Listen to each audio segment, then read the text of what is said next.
नववर्ष समारोह समिति में पिछले कई वर्षों से कंधे से कंधा मिलाकर कार्य करने वाले बजरंग दल के प्रमुख आदरणीय श्री अमरेंद्र सिंह जी पवार साहब यहाँ पर सूक्ष्म पृष्ठभूमि आपके सम्मुख में रखता हूँ। राष्ट्रीय स्वयंसेवक संघ जिससे हम 96 वर्ष हो गए। आज सारे विश्व में सभी के 80 देशों में काम है और लाखों स्वयंसेवक है। आज विदेशी जितनी भी शक्तियां हैं भारत में जो वो नजर डालती है तो उनको लगता है कि एक संघ है जो हिंदू समाज को जोड़े हुए है और सारा परिवर्तन जो आज समाज में अपने को महसूस हो रहा है वो संघ के 100 वर्षों के प्रयत्न का परिणाम है। तो संघ संस्कार देने का काम ही करता है। लोग कहते हैं इस शक्ति का क्या करेंगे, तो डॉक्टर जी का ये पावर हाउस है। केवल यहाँ से जो भी पावर जनरेट हो रहा है, स्वयंसेवक तैयार हो रहा है, वो स्वयंसेवक जहाँ भी जाकर के खड़े होगा समाज। करीब 50 संगठन हैं जो अंतर्राष्ट्रीय और राष्ट्रीय स्तर पर ख्याति प्राप्त और सारे समाज को नेतृत्व दे रहे हैं। ऐसे ही एक राज धर्म में इस प्रकार मतलब खुद का पैसा खर्च करते थे। राजा राज कोष में एक पैसा नहीं लेते थे। ऐसा कोई सम्राट इस पृथ्वी पर हुआ तो विक्रमादित्य थे। केवल 3 घंटे सोते थे, वेश बदलकर जनता की सारी जानकारी लेते थे, प्रजा के दुख को दूर करते थे। ऐसा हुआ कि जब पूरा जो मलेश थे, ये मलेश जो है ये मलेशिया जो जिसको कहते हैं वो मलेशियों का केंद्र था।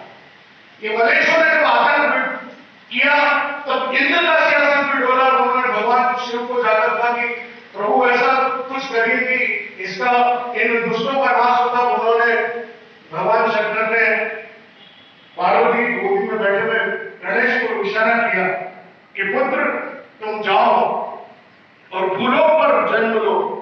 और उसी समय राजा विक्रमादित्य के पिता स्वयं वहां पर बैठकर और पुत्र कामेष्टि यज्ञ कर रहे थे। उनका पुत्र कामेष्टि यज्ञ करना हुआ और भगवान शंकर का गणेश को आदेश देना हुआ। तो आज मैं आपको ये घोषणा करता हूं कि महाराजा विक्रमादित्य भगवान गणेश के अवतार के उस पृथ्वी पर प्रकट हुए। ये नई सोच है। बहुत ही मुश्किल के शर्त थे उस समय जब नववर्ष समारोह समिति ने यह कार्य अपने हाथों से प्रारंभ किया। प्रदीप जी ने इसकी अहम भूमिका का निर्माण किया और मैं गर्व के साथ मैं कह सकता हूँ कि धीरे धीरे आज उदयपुर शहर के अंदर आलोक संस्थान तो एक मात्र नाम मात्र का काम करता था, लेकिन प्रदीप जी ने उस पूरे उदयपुर शहर को यह जताने का प्रयास किया कि वाकई में नववर्ष समारोह समिति और नववर्ष हमारा हिंदू समाज का क्या होता है, उस निमित्त आलोक संस्थान की ओर से, क्योंकि शुरुआत में जब काम किया था तो लोगों के मन में भ्रांतियां अनेक प्रकार की रहती थी, लेकिन अभी आपने 7 दिवसीय कार्यक्रम का पूरा लेखा जोखा हमारे सामने बताया कि हमने पहले क्या किया, अभी वर्तमान में हम क्या करने वाले हैं और अब इस नववर्ष में हम कैसे इस कार्यक्रम को करेंगे। नगर निगम निश्चित रूप से आज के इस सामाजिक संगठन के बैठक में बड़ी खुशी की बात है कि आज हम जैसे हर वक्त हम पंचवटी में इस कार्यक्रम को करते थे, लेकिन आज काफी मात्रा में आप लोग यहाँ पर पधारे। आप सभी का बहुत बहुत धन्यवाद। आप एक बार सभी के लिए श्री राम जय राम का उद्घोष करते हैं तो श्री राम जय राम। आप सभी लोगों का इस कार्यक्रम में पिछले कई वर्षों से सम्मिलित हो रहे हैं और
आइए आज आलोक हम खड़े हैं आलोक संस्थान के हमारे साथ यहाँ पे सर्व समाज के सभी संगठन के समाजों के अध्यक्ष मौजूद हैं। आलोक संस्थान के निदेशक प्रदीप जी कुमावत, कमलेंद्र सिंह जी, हमारे यहाँ के उप सभापति भारती सिंह जी और सारे सर्व समाज के यहाँ पे सभी यहाँ पे समाजों के अध्यक्ष यहाँ मौजूद हैं। हम मिलते हैं। आइए प्रदीप जी कुमावत से आप ये बताइए, आज जो ये महाराज विक्रमादित्य का आपने जो सर्व समाज की बैठक रखी है उसके बारे में बताइए। अखिल भारतीय नववर्ष समारोह समिति के 7 दिवसीय कार्यक्रमों की आज सर्व समाज की बैठक आयोजित यहाँ की गई, जिसमें 7 दिवसीय कार्यक्रमों की बल्कि 8 दिवसीय कार्यक्रमों की घोषणा हमने की है। 26 तारीख को घट स्थापना, 27 तारीख को मंगलनाथ, 28 तारीख को आमंत्रण यात्रा, 29 तारीख को माटी के रंग अखाड़ा प्रदर्शन और 30 मार्च को भारत माता की आरती राष्ट्र आराधना, 31 तारीख को नगर निगम के साथ मिलकर हम अपनी धरती अपना वेश पगड़ी सजाओ प्रतियोगिता फतेहसागर पर आयोजित करेंगे और गणगौर घाट पर नगर निगम के साथ मिलकर हम गंगा आरती का आयोजन करेंगे और नगर निगम के साथ हमारे उदयपुर के सर्व समाज मिलकर जो ज्योति कलश संस्कृति चेतना यात्रा है वो एकलिंग जी से लेकर हम आएंगे और यहाँ जो आरके सर्कल है वहाँ से लेकर हम आदरणीय अवधेशानंद जी महाराज जो हमारे इस मेवाड़ के बहुत प्रसिद्ध संत हैं उनका आशीर्वाद लेते हुए चेटक से हम गणगौर घाट तक पद यात्रा करेंगे और वहां गंगा आरती के साथ संपन्न करेंगे। 1 तारीख को प्रातःकाल सभी चौराहों पर वंदन अभिनंदन का कार्यक्रम, 2 तारीख को सभी चौराहों पर वंदन अभिनंदन का कार्यक्रम होगा और सायंकाल 3 बजे से सर्व समाज की एक विराट भव्य शोभा यात्रा का आयोजन किया गया है। उसमें सभी समाज इकट्ठे होकर नगर निगम से लेकर और स्टेडियम तक जाकर इस यात्रा को संपन्न करेंगे, जिसमें साध्वी रितंबरा जी हमको धर्म सभा को संबोधित करेगी। इस प्रकार ये 8 दिवसीय कार्यक्रमों का घोषणा आज यहाँ पर की गई है। नगर निगम इसमें बहुत महत्वपूर्ण भूमिका निभाता है। मैं चाहूँगा पारस जी इसमें अपनी बात रखें। आइए हमारे साथ उप सभापति पारस जी सिंह जी मौजूद हैं। आप इस कार्यक्रम के बारे में उपमहापौर। अखिल भारतीय नववर्ष समारोह समिति आलोक संस्थान और सर्व समाज की ओर से आयोजित है। पिछले कई सालों से नववर्ष समारोह समिति बहुत भव्यता के साथ में विक्रम संवत जब अपना नववर्ष हिंदू समाज का आता है तो उसका कार्यक्रम का आयोजन करते जा रहा है और प्रतिवर्ष की भांति इस वर्ष भी 2 साल हमारे कोविड के कालखंड की वजह से यह कार्यक्रम हम नहीं कर सके थे, लेकिन पुनः सरकार की रोक के पश्चात कि अब यह बीमारी नहीं रही है, तो उसके पश्चात पुनः यह नववर्ष बहुत धूमधाम के साथ में 7 दिवसीय कार्यक्रम की जो आज घोषणा यहाँ पर नववर्ष समारोह समिति के हमारे संयोजक आदरणीय प्रदीप जी ने की, और उसके पश्चात 8वें दिन भव्य शोभा यात्रा पूरे उदयपुर के सर्व समाज की ओर से आयोजित नगर निगम से प्रारंभ होकर भंडारी दर्शन मंडप में समाप्त की जाएगी। नगर निगम का योगदान इसमें जो भी बनता है हर वर्ष की भांति इस वर्ष भी किया जाएगा। भव्य आतिशबाजी भंडारी दर्शन मंडप में की जाएगी, और जो भव्य शोभा यात्रा जब अवधेश सागर जी जो हमारा गुरुदेव बता रहे हैं, उनका भी हमारे को आशीर्वाद और सानिध्य निश्चित रूप से मिलेगा। मेरा ऐसा सोचना है कि हिंदू समाज को जगाने का भारतीय नववर्ष समारोह समिति पिछले कई सालों से ये काम कर रही है, और अब तो उदयपुर के हर व्यक्ति के मुंह पर, हर युवा के मुंह पर यह शब्द निश्चित रूप से आ जाता है जब हम चौराहों के ऊपर, जब हम हमारे बच्चे, हमारे बुजुर्ग, हमारे अलग अलग संस्थान के सभी लोग जब तिलक लगाकर उदयपुर की जनता का हम स्वागत अभिनंदन करते हैं, मिष्टी खिलाकर उनका स्वागत करते हैं, तो उनको लग जाता है कि आज से नववर्ष हमारा विक्रम संवत प्रारंभ होने के लिए जा रहा है। और इस बार तो भव्य शोभा यात्रा के अंदर भी मुझे उम्मीद है कि कम से कम 50,000 लोग इस उदयपुर मेवाड़ के अंचल के रहने वाले हैं। यह उदयपुर के लिए ऐतिहासिक क्षण होगा। और जो 7 दिवसीय कार्यक्रम प्रदीप जी ने अभी पूरे बताया, इसमें भी सर्व समाज उदयपुर की जनता से मैं हाथ जोड़कर विनती करता हूँ, बढ़ चढ़कर इसमें हिस्सा लें, जिससे कि हमारी भारत माता की जय जो हम बोलते हैं नारों के साथ में, वह वाकई में सच्चे दिल से उद्गार जब बोलते हैं तो वह सार्थक हो। यही भावना पाते हुए मैं काम करता हूँ।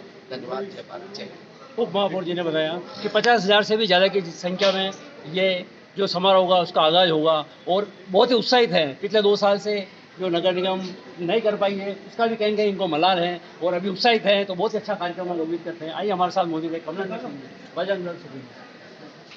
देखिए, आज जिस तरह से हम लोग विक्रम संवत मनाने जा रहे हैं, और महाराजा विक्रमादित्य जिनकी वजह से विक्रम संवत मनने जा रहा है, और आदि अनादि काल से जो न्यायप्रिय राजा, और हम लोगों ने नववर्ष समारोह समिति की तरफ से ये एक आंदोलन चलाने की बात कही है कि इसकी मूर्ति संसद में लगे। और हम लोग तो हमारे उप महापौर साहब आदरणीय हेमेंद्र जी भाई साहब और सभी गणमान्य उपस्थित है, तो मेरा सबसे पहले आग्रह यही है कि मूर्ति सबसे पहले हमारे उदयपुर में लगे और मेवाड़ इसका अग्रदूत बने। यही मेरा एक आग्रह है और आगाज है। विक्रमादित्य की मूर्ति उदयपुर में लगे, और आलोक संस्थान के निदेशक उसकी घोषणा कर चुके हैं। उदयपुर में शीघ्र ही एक मूर्ति लगेगी, और संसद भवन में भी उसकी स्थापना करने की पूरी।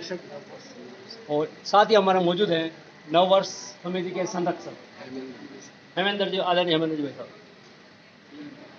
भारत माता की जय। इस नववर्ष समारोह समिति के सामूहिक प्रयत्न से 7 दिवसीय कार्यक्रम और 8वें दिन सर्व समाज की शोभा यात्रा के रूप में टाउन हॉल से प्रारंभ करके और स्टेडियम में ये आम सभा में, धर्म सभा में परिवर्तित होगी। वहाँ पर महाप्रसाद का आयोजन किया है। सभी को इसमें बढ़ चढ़ करके समाजों के रूप में पहुँचना है। सब अपने मंगल वेश में और धूमधाम से अपने अखाड़ों के सहित, समाजों के झांकियों के सहित, विद्यार्थियों और विद्यालयों की, महापुरुषों की झांकियों के सहित इसमें सम्मिलित होना है। बहनों का कलश यात्रा का एक 10,000 11,000 बहनों का कलश यात्रा का कार्यक्रम है। इस तरह से इस भव्य शोभा यात्रा में सबको सम्मिलित होकर के और जाने के लिए सभी लोगों से निवेदन और प्रार्थना है कि सब बढ़ चढ़ करके इसमें भाग लें। यही निवेदन किया गया। 11,000 कलश यात्रा, महिलाएं भी उपस्थित हुई। 11,000 बहुत बड़ी बात है, उदयपुर के लिए बहुत बड़ी सौभाग्य की बात है। उदयपुर के लिए बहुत ही अच्छा कुछ होने वाला ऐसा लगता है नए विक्रम संवत में। धन्यवाद।